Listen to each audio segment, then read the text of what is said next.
Patrzysz na banderę?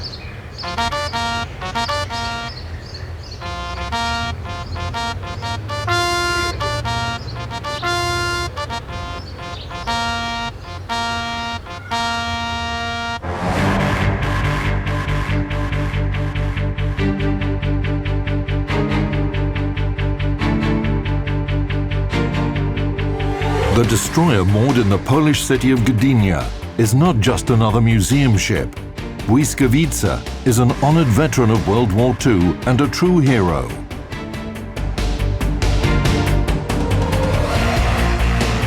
Błyskawica was one of the most extensively used Polish ships.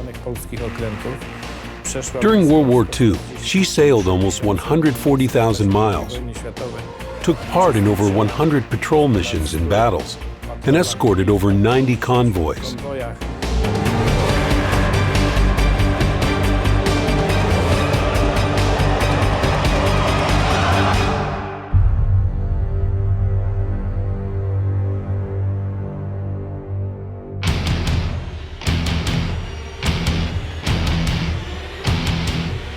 In 1918, after the end of World War I, Poland was reconstituted as an independent state, and since the country received a sea border, it needed its own fleet.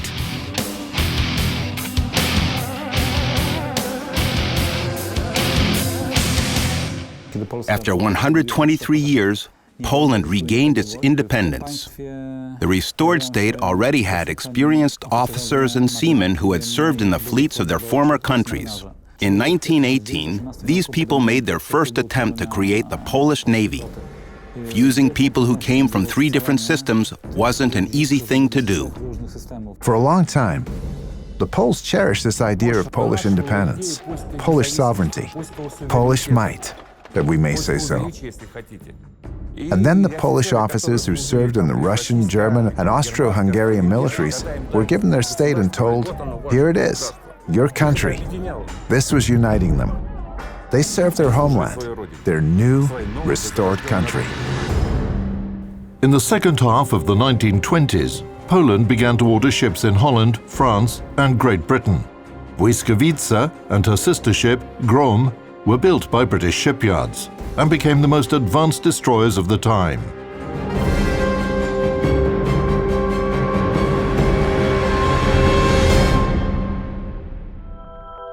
Specifications of destroyer Błyskawica: length 114 meters, beam more than 11 meters, draft more than 3 meters, standard displacement 2,144 tons.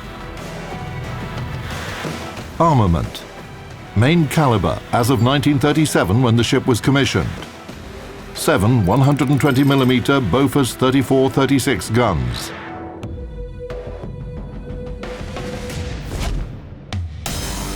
Błyskawica was upgraded and rearmed many times in the course of the war. Her first cannons couldn't elevate over 35 degrees, which is why they were replaced with the Armstrong-Vickers guns. Anti-aircraft artillery: 2 coaxial Bofors 36 guns, caliber 40mm. 4 coaxial Hotchkiss 30 guns, caliber 13.2mm. Mines and torpedoes: 2 triple 550mm torpedo launchers.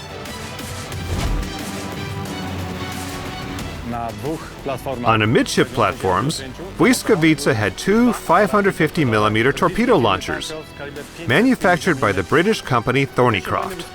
Then she received the Russian-made 533mm torpedo tubes, which you can see here now. The previous launchers could also fire French 450mm torpedoes. This was possible thanks to special reducers designed by 2 Polish engineers. Obstacle mines: maximum capacity 60 mines, standard capacity 44 mines. Anti-submarine weapons: 2 depth charge throwers with a load of 20 depth charges. Maximum speed about 40 knots. Main power plant: 2 Parsons geared steam turbines, 3 Admiralty boilers. Power 54,000 horsepower. Błyskawica had such an impressive speed thanks to the innovative solutions implemented in her engine and boiler rooms. 2 boilers were installed in one waterproof compartment, and the third boiler was in another room. The boiler rooms had an inline arrangement, which allowed gases to be removed via a single tube. We are now entering the boiler room. The temperature inside the boiler reached 2,000 degrees. Exhaust gases were removed through the tubes above us. Water was heated there and turned into steam. Cruising range, 2,000 nautical miles at 15 knots.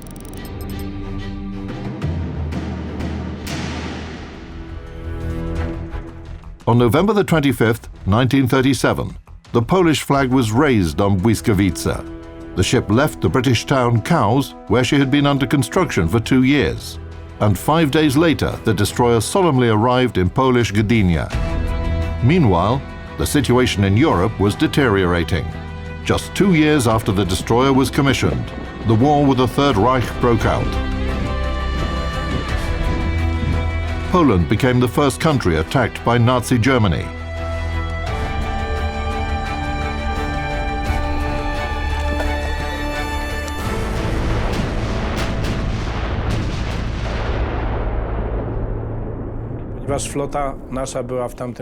Since our fleet was just a few ships strong, the Polish command decided that the most advanced of them were to leave Poland and join the British Navy in order to fight for independence side by side with the Allies. These ships arrived in British port Leith on September 1st, the day when Germany attacked Westerplatte and began its invasion of Poland.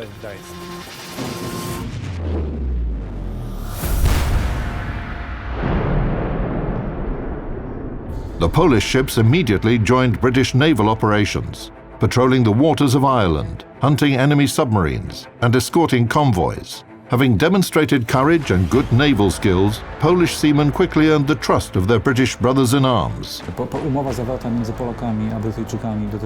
Under an agreement with the UK, Polish ships preserved the right to have their own command and sail under their flag while acting as part of the Royal Navy. The Poles were thus allowed to preserve their independence aboard their ships. Therefore, these ships were the only independent Polish territory where the Polish flag and Polish uniform were used. By receiving all these units, these foreign ships, Great Britain was primarily making a political act. Having all these forces was a symbol of united Europe, civilized, democratic countries, fighting against the evil forces of Hitler's Germany. This was the point. Another question is how these crews, these units understood their role. They believed they were fighting for their country. We're fighting here, but we're fighting for Poland. From the first day of the war until its end, Błyskawica took an active role in the operations of the British Navy. She was the first ship in World War II to attack and damage a German submarine. At Navy, the destroyer shot down 2 German aircraft. During the war, she destroyed 6 of them overall. During the Allied evacuation from the coast of France to Great Britain, Błyskawica was one of the first ships to enter Dunkirk, scouting the area and shooting down an enemy airplane.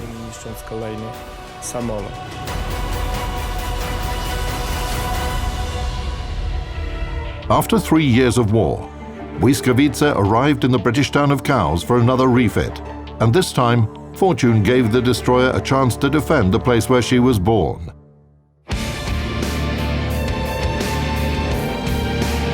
On the night of May the 4th, 1942, the town was attacked by 160 Luftwaffe bombers that aimed to destroy the local shipyards.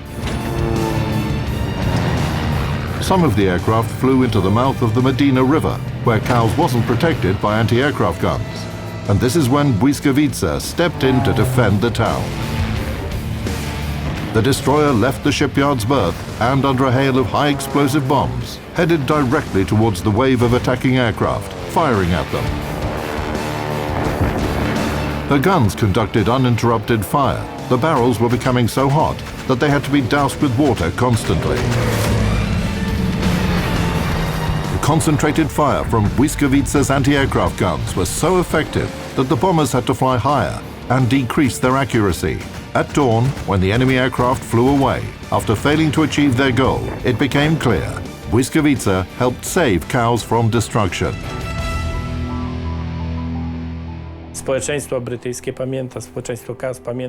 Local citizens still remember how Błyskawica defended them. Special memorial plaques were placed both on the ship and in cows. They commemorated the prowess of the Polish crews, who also helped put out fires after the battle, and a Polish doctor who provided medical assistance to the citizens. Błyskawica was considered a lucky ship by both Polish and British sailors. While her sister ship Grom was sunk by German aviation as early as 1940, during her 6 years of combat actions, Błyskawica lost only 7 crew members. The funny thing is that the larger the ship, the fewer tasks she has. The smaller the ship, the more missions she performs. If we look at the destroyer type, right off the bat you can name such tasks as anti-submarine warfare, air defense, artillery support of landing operations, artillery support of ground operations, and most importantly, reconnaissance missions. That's why destroyers of all nations, including British and Polish destroyers, were always on the cutting edge of an attack. They were the first to enter a fight and the last to leave a battle. Błyskawica carried out her combat missions in various regions, from the subtropics of the Mediterranean Sea to the cold of the Arctic, the Irish Sea, and the North Sea. The destroyer took part in the Allied landings in North Africa and Normandy.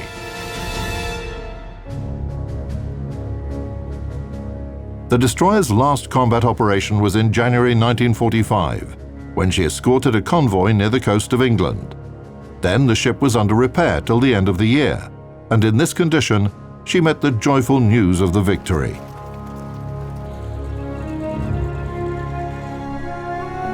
Meanwhile, the geopolitical situation in Europe had changed completely.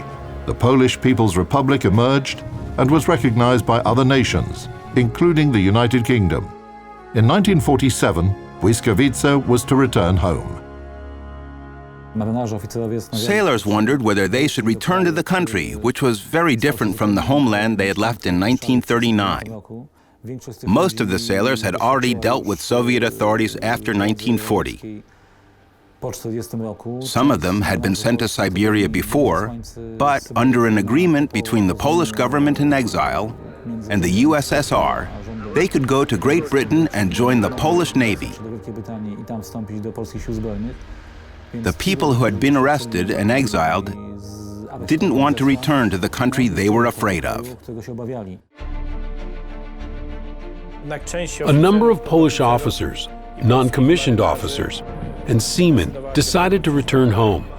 But since it was the Stalin era, most of them were removed from their positions. Several officers were even sentenced to death.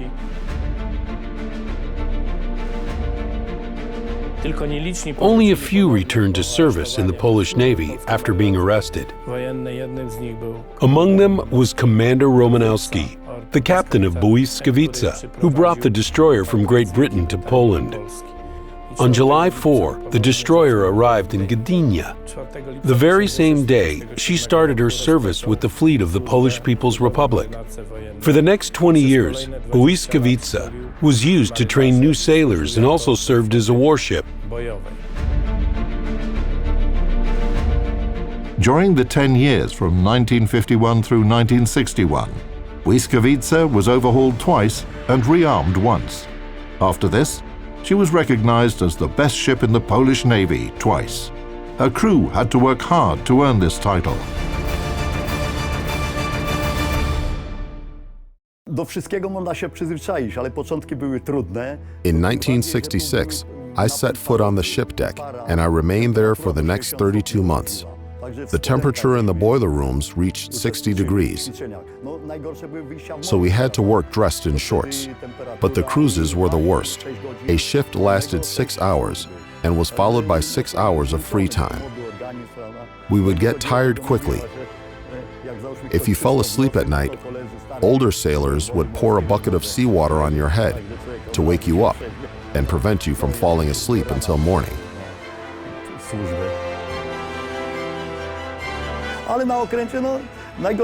The worst thing was cleaning the ship after returning from a cruise. We would scrape everything with brushes, oil, and oakum until it shined. When we had visitors, they would ask us if the place was actually run by women, since the ship appeared so tidy and neat. But no ship can last forever, and one day luck left Błyskawica. On August the 9th, 1967, the destroyer was out on an exercise when an accident occurred in one of her boiler rooms. A high-pressure steam pipe ruptured, which took the lives of 7 crew members. O godzinie 9:07 był wybuch. Ja przebywałem na pomieszczeniu. At 9:07 a.m., an explosion occurred. I was in room G, as I was off duty. I looked at the clock immediately, and this time became stuck in my head. The explosion happened in the second boiler room, but we didn't know which one of the boilers blew up. We opened security valves to let the steam out. Then we shut the oil pumps so that the oil wouldn't spill in the boiler rooms and on the power pumps. The leader of the repair party opened the hatch to the boiler room where the accident took place. But the steam pressure, 25 atmospheres, 350 degrees, was so high that he was thrown upwards. And if it wasn't for the bulwarks, he would have fallen into the sea. He was burned all over. Another sailor plugged in the fire hose, but he was too scared to go in. I felt a sudden surge of courage. I took the hose and started pouring water on ventilation vents as I was descending. I saw my friends on the floor. I went to the boiler room and called to them, but nobody answered. I went back up, and the leader asked me about the situation. Even though I wasn't supposed to do this in the presence of an officer, I took off my beret and threw it on the ground, as I was exhausted. Then I fainted. The Navy command found it unreasonable to fully restore the destroyer after the accident. Błyskawica was towed to Świnoujście to become part of the local air defenses. And in 1975, it was decided to make her a museum ship. For this purpose, the destroyer was returned to Gdynia, and a year later, on May 1st, 1976, Błyskawica opened as a museum ship.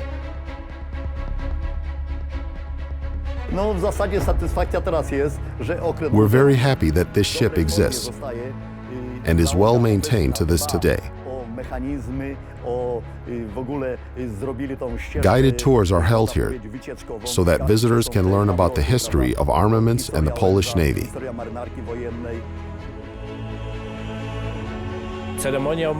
Every single day, we conduct the flag-raising ceremony, welcome VIPs, and perform other duties.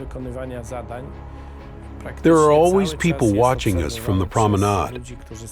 Of course, they're attracted not only by the ships, but as soon as a vessel is available for sightseeing, tourists want to see every corner of her.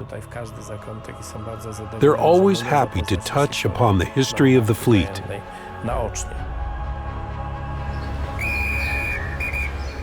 Bandera Maraki, panie, spójrzcie.